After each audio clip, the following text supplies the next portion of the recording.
Alors ne balima ɲɔ kuma seko tongara les politologues depuis New York an balimaw ko Francis Sorasi dɔ di fa gulɔ la balimaw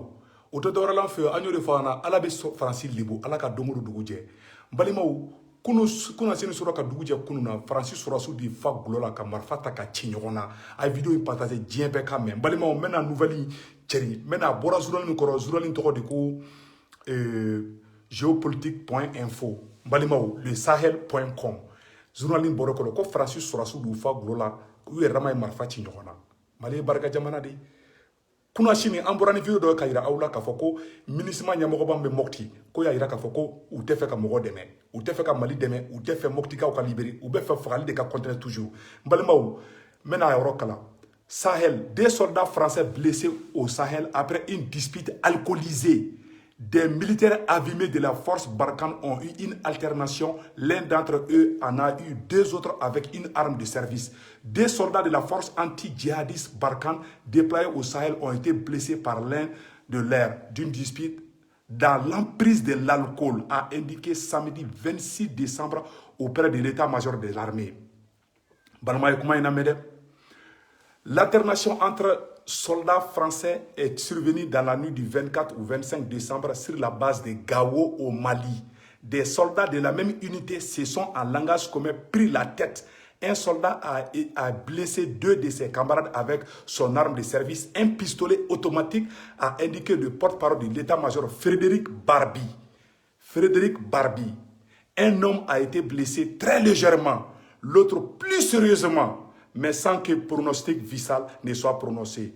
Tous deux ont été évacués dans la foulée, puis admis à l'hôpital en France. Une enquête de la prévôté a été ouverte. Dès que l'enquête sera terminée, il sera rapatrié.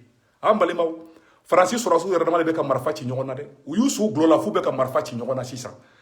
Modibo Keita su o danga de wulilen b'u nɔfɛ bi Malien den yɛrɛ woloden an y'o de fɔ an ɲɛna a ye sɔbɛ kɛlɛ kɛ manamanakɛlaw ni kilasiw ni beziw a y'aw sen b'olu la o tɛ Mali taabolo ye a ye mɔgɔ bato dabila aw ka ɲɛsin Mali ma a balima minnu bɛ Mopti a balima minnu bɛ Gawo olu de talen bɛ otage la Faransi bolo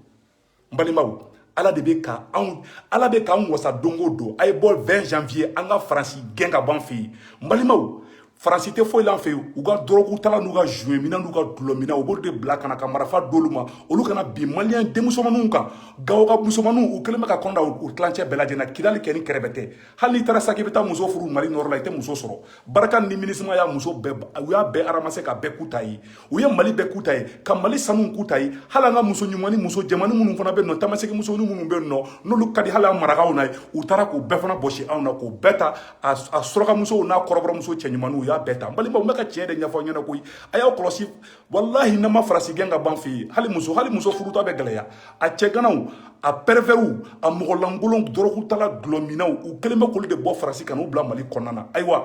ko kuna sini surɔ k'u y'u su gulɔ la k'u yɛrɛ dama ye marifa ci ɲɔgɔn na u ka base bɛ Gawo donc u ye dɔ ta k'u b'o rapatrier ko bɔ Mali yɛrɛ kɔnɔ dɛ ko bɛna problème na s'u ma donc balimaw Ala ka barika don Mali la maliyɛn denw a ye wuli le 20 janvier an ka bɔ an ka ninnu gɛn MINUSMA représentant mun bɛ Mopti o fana bɔra ka yira aw bɛɛ lajɛlen na balimaw k'a fɔ ko Mali bɛ degré min na bi ko ale ye MINUSMA ɲɛmɔgɔ ye ale ye dɛmɛ ɲini n balimaw n'i y'a vidéo joué n ka kun vidéo la aw bɛɛ lajɛlen ye k'ale y'a ɲini u fɛ k'u ka surasi dɔ di ale ma walasa ale bɛ se ka Mopti sécuriser cogo min na ayi k'u ma sɔn ko MINUSMA mɔgɔ tɔ minnu bɛ yen nɔ i b'a dɔn MINUSMA ɲɛmɔgɔ bɛɛ ye Faransi de ye n'u ye farafin min bila côté min na i bɛ taa sɔrɔ ka ɲɛmɔgɔ ye Français de ye donc balimaw n bɛna o yɔrɔ fana bɔ k'o yira aw bɛɛ lajɛlen na yanni an ka taa ɲɛfɛ ko fana ko k'a seere bɛ ba kɔ aya le général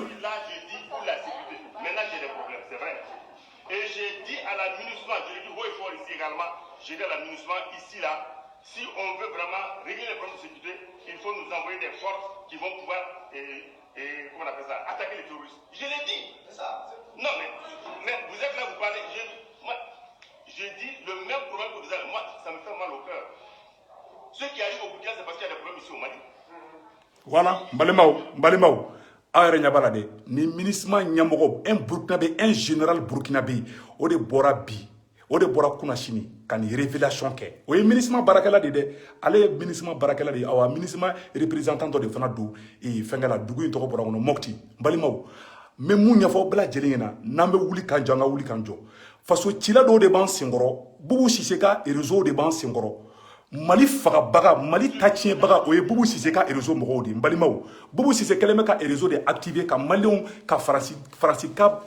défense ta ka Faransi ma dɛbɛ mɔgɔ minnu bɛ Faransi kɛlɛ Boubou Cissé ka réseau mɔgɔw de wulilen b'olu contre la u wulilen bɛ autorité mɔgɔw fana contre la a y'aw kɔlɔsi a b'a mɔgɔ fɛn fɛn ye kuma wɛrɛ t'u da dɛ karisa kunsigi ka jan dɛ karisa nunbara ka bon dɛ a bɛɛ Boubou ka réseau mɔgɔw de a y'aw kɔlɔsi la mbalimaw Faransi sɔrɔsiw yɛrɛma de marifa ta ka ci ɲɔgɔn na Gao basi kɔnɔna na kuna sini sɔrɔ ka dugu jɛ kunun na u y'a dogo cogo cogo u y'a ko dogo cogo cogo politologue Segu Tunkara ne ka radar bɛ diɲɛ fan bɛɛ hali makɔrɔ n ka salon kɔnɔ ne ka radar bɛ yen awɔ an bɔra n'a information ye ka d'a ma a y'a partager diɲɛ bɛɛ lajɛlen k'a mɛn maliyɛnw an bɛɛ lajɛlen an ka bɔ le 20 janvier n balimaw u y'an ka sɔrɔsi u ye Mali sɔrɔsi 17 de faga 2017 ou bien 2016 wagati la u ye Mali sɔrɔsi 17 faga k'olu filila awa n'u ye dɔrɔgu ta dɔrɔn u bɛ marifa de ta hali mana bɛn ni maliyɛn fɛn fɛn hali Mali jakuma na wulu n'u y'a sɔrɔ u bɛ marifa ci a la n'o Faransi ye an ka sɔrɔsiw faga Faransi b'a fɔ k'o ye erreur ye n'an ka sɔrɔsiw ye terrorisiw faga Faransi b'a fɔ k'an bɛ ka filaw faga bilahi maliyɛnw u ye rapport mun bɔ u bɛ fɛ ka Mali sɔrɔsiw la gosi de u bɛ fɛ ka Mali sɔrɔsiw la gosi walasa maa si kana Mali sɔrɔsiw dɛmɛ diɲɛ bɛɛ ka tigɛ Mali sɔrɔsiw la a ka fɔ ko ni Faransi tɛ yan dɔrɔn ko maliyɛnw yɛrɛ dama bɛ ɲɔgɔn faga olu bɛ ka ja jugu min dan anw ɲa olu yɛrɛ bin'u ka jan kɔnɔ n balimaw Faransi sɔrɔsiw de gulɔ min ka marifa ci u sɔrɔsi ɲɔgɔn u yɛrɛ dama ka marifa ci ɲɔgɔn na ka ɲɔgɔn blessé saya yɛrɛ bɔra la ko u tɛ fɛ u maloyako jugu kɛlen bɛ ka dogo de n balimaw u bɛ ka fɛn fɛn fɔ journal kan a ka jugu ka tɛmɛ o bɛɛ kan bilahi ala n balimaw n bɛ mun ɲɛfɔ aw bɛɛ lajɛlen na a ye bɔ le 20 janvier n'an b'an yɛrɛ kɛ cɛ an k'an yɛrɛ kɛ cɛ manamanakan minnu bɛ réseau kan karisa kunsigi ka jan dɛ karisa kunsigi ka surun dɛ cɛ a ye nin kuma ninnu bila nafa tɛ nin na koyi nafa bɛ kuma min na o de fɔlen filɛ aw ɲɛna a ye wuli an k'an ka jamana bɔ ni fasoden jugu ninnu bolo n'o ye Faransi ye a n'a jɛbagaw balima o yɔrɔ tɛmɛnen kɔfɛ ka ba la an balima dɔgɔnɔw fana bɔra dɔgɔnɔw ka représentant bɔra n balimaw a ye kuma min fɔ n bɛ n'o yɔrɔ fana kala an balima Mopti ka dɔw n balimaw a ye nin kuma lamɛn. N balimaw n b'aw fo ne tɔgɔ ye Adama Jongo ne pays dogon jeunesse ka association minnu bɛ yan ni o ye association 42 ye n'an y'a tɔgɔ da ko le collectif des associations de jeunes du pays dogon ne ye o ɲɛmɔgɔ ye. Voilà balimaw o kɔfɛ a ye mun fɔ a y'o lamɛn. An ye fɛn wɛrɛ ɲini o ye MINUSMA ka tagali ye ka bɔ an fɛ pays dogon na. An ye jamana yɛrɛ wele ka na min kɛ ko ka na an lakana o yɛrɛ ma kɛ problème ye mɔgɔ si ma kuma o la o kuma ma caya. Mais an ko MINUSMA ka taa ka bɔ an fɛ min kɛ o de kuma cayara o de tɛ ka ban. Depuis lundi mardi an bɛ wele an bɛ menacer tapage bi kɛ ko mun na ko an ko MINUSMA ka taa ka bɔ an fɛ. Maliyɛnw MINUSMA a nana an fɛ nin y'a san 2 de ye Bandiagara Bankasukoro Douentza yanni MINUSMA ka na anw fɛ an ka territoire maîtrisé par nos chasseurs Dana Ambassado kɛlen bɛ ka territoire maîtrisé mais MINUSMA sen donné pays dogon kɔnɔ wallahi dugu jɛ o jɛ dɔ de farala terroriste ka action kan dugu cita dɔ farala kan ka mɔgɔ assassiné de façon ciblée dɔ farala o kan ka taa sira tigɛ ka jɔ mɔgɔ ɲɛ ka mɔgɔ faga dɔ farala o kan pɔnci dɔ farala o kan o bɛɛ la MINUSMA bɛ yen. N balimaw aw tulo bɛ nin na dɛ. Mais anw ye MINUSMA mɔgɔw wele k'o ɲininka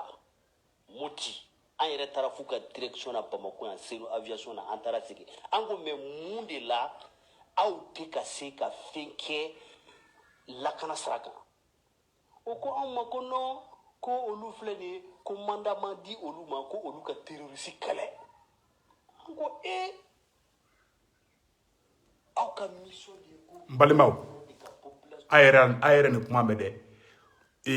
mɔgɔ min bɔra kuma la sisan nɔ ale bɛ bɔ Bandiagara ka de don a ko depuis MINUSMA sɔrɔsiw sera Mopti ko dɔ de fara fagali kan dɔ de fagara attaque kan MINUSMA ɲa avion jigi o jigi ka taga mɔgɔ bila o dugujɛ u bɛ taga olu ka forow jeni o dugujɛ olu somɔgɔw bɛ faga u faw bɛ faga u baw bɛ faga n balimaw bilahi u taara diɲɛ dugu dugu la ne se k'u tɛ k'a fɔ dɛ minnu yɛrɛ bɛ Bandiagara minnu yɛrɛ bɛ Mopti maraw la olu de bɔra bi k'u tɛ MINUSMA fɛ ko MINUSMA ka taa ka b'u ka dugu la Segu Tunkara ma fɔ ne tɛ Bandiagara n tɛ Mopti mais Moptikaw de bɔra k'u t'a fɛ k'u tɛ MINUSMA yɛrɛ de fɛ bilen k'u bɛ armée malienne de deli ko armée malienne ka n'u sécuriser u kana pressé armée malienne bɛ labɛn na ni Ala sɔnna ma armée malienne bɛna taga Bandiagara Bankassi ani fulaw bɛ yɔrɔ min dɔgɔnɔw bɛ yɔrɔ min a yɔrɔ o yɔrɔ Mali armée bɛna taa aw bɛɛ lajɛlen sécuriser ni Ala sɔnna ma fula tɛna faga bilen dɔgɔnɔ tɛna faga bilen kɛlɛ bɛna ban mais Maliens an ka bɔ le 10 janvier le 20 janvier an ka Faransi gɛn ka bɔ an ka dugu la o de kuma fɔli fila bɛɛ lajɛlen ɲɛna Maliens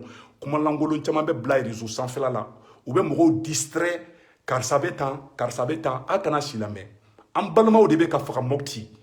kɛlɛ le combat le plus noble c'est la libération du Mali bɛɛ ka wuli bɛɛ ko k'i ka kɛlɛ o de kɛlɛ yɛrɛ ye a ye mɔgɔ batow dabila a bɛ kule mɔgɔ nɔfɛ a si ta tɛ Maliko ye Segu Tunkara je le dis haut et fort aw bɛ k'aw disi gosi ni mɔgɔ fɛn fɛn ye a si tɛ k'i da don faransikan na a si tɛ ka da don MINUSMA ka problème na a bɛɛ ta ye poche kɔnɔna de ne de y'a fɔ en chair et en os aw bɛ ka kule ni mɔgɔ ye ka mɔgɔ bato a si tɛ Maliko kɛlɛ la voilà la vérité Segu Tunkara Ben le cerveau Tishiri ani maa caman bɛ yen nɔ anw de wulilen bɛ bi a ye wuli an ka ɲɛsin an ka balimaw an ka bila an kunna minnu bɛ ka faga Mopti mara la o y'an balimaw de fulaw y'an balimaw de dɔgɔnɔw y'an balimaw de a ye wuli an k'u sauver c'est le moment le plus opportun bon premier yɔrɔ kelen fana ɲɛfɔ an ɲɛna Centrafrique tuguni u kɛlen bɛ ka fula dɔw ta ka marifa di fula dɔw ma walasa fulaw ka faga Centrafrique u kɛlen bɛ ka Centrafrique fulaw fana di fagali fana ma ka taga fula dɔw armée k'olu bila Centrafrique président de la République contre la donc olu ka armée Centrafrique armée fana ye fula dɔw faga san Faransi wulilen bɛ Centrafrique fana contre la yarɔ ko Maliens tɛ fulaw fɛ ko Mali sɔrɔsiw tɛ fulaw fɛ RFI y'o fɔ don o dugujɛ ONU bɔra ni rapport ye k'a fɔ ko Mali sɔrɔsiw bɛ fulaw contre la o plan tɛ dɔwɛrɛ dɔrɔn a ka fɔ ko Mali sɔrɔsiw ka bɔ Mopti mara la ko Faransi sɔrɔsiw ka taa yen i n'a fɔ u ye Kidali minɛ cogo min na u ka t'u ka basiw sigi Mopti parce que sanu bɛ Mopti Jaman bɛ Mopti Faransi bɛ fɛ ale ka base de ka kɛ yen yɔrɔ la MINUSMAw ka kɛ yen Mali sɔrɔsi kana kɛ yen bilen dɛ parce que olu bolo anw ye mɔgɔ fagala de olu mun ye gulɔ yɛrɛ min sa ka taga marifa ci ɲɔgɔn na Gawo o kɛra bigɛni o ma dogo mɔgɔ si la dɛ awɔ bɛ Mali armée mɔgɔw faga kuma bɛɛ u b'a fɔ ko erreur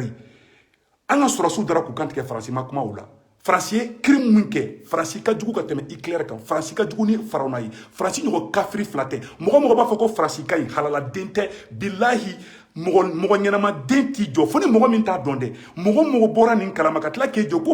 ko ni Faransi taara k'an b'a kɛ cogo min a y'a ɲininka bilahi halaladen tɛ je suis désolé mais c'est la vérité parce que a fa ma faga ba ma faga tɔɔrɔ t'a kan tɔɔrɔya min bɛ Bankasikaw kan bi tɔɔrɔya min bɛ Moptikaw kan bi tɔɔrɔya min bɛ fulaw kan bi tɔɔrɔya min bɛ dɔgɔnɔw kan bi Ala de b'a dɔn an kan k'olu de ka kɛlɛ kɛ ni Malien ye tiɲɛ de k'e ye Malien yɛrɛ wolo de Malien a kɛra Kidalikaw a kɛra Kayika ni ko y'o sɔrɔ kan ka digi la mais dɔw bɛ sandusi ni buru dun Bamakɔ kɔnɔna na dɔw bɛ mɔgɔ bato la Bamakɔ kɔnɔna na dɔw ta sira tɛ foyi la olu nujuru tugulen bɛ olu tɛ Maliko kɛlɛ la mɔgɔ bɛ Maliko kɛlɛ la a y'a mabɔw tigiw la a ye ɲɛsin Maliko kɛlɛlaw la a ye bɔ le 20 janvier de ye Maliko kɛlɛ yɛrɛ an bɛ Mali bɛɛ kɛlɛ Mali siya ni tɔɔrɔ bɛ ka s'a ma an b'olu de ka kɛlɛ kɛ ka armée française yɛrɛ de gɛn a ka taa ka bɔ Mali kɔnɔna na balimaw o de cikan kun bɛ yen nɔ wa salamu aleykum wa rahmatulahi wa barakatu